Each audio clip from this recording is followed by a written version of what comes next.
Сьогодні спробую розкрити, що є для мене вірність. Наприклад, Вікіпедія каже, що це моральна якість, що означає відданість комусь або чомусь.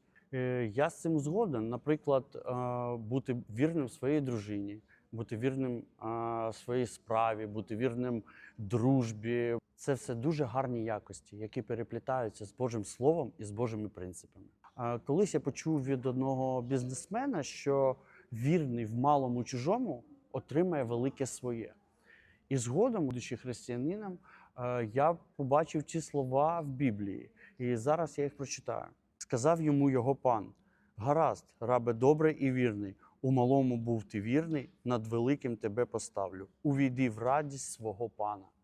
Тож будьте вірні і наполегливі в своїй справі, в будь-якій справі, яку вам довіряють, пусть вона буде мала, велика, і ви отримаєте велику нагороду. Амінь.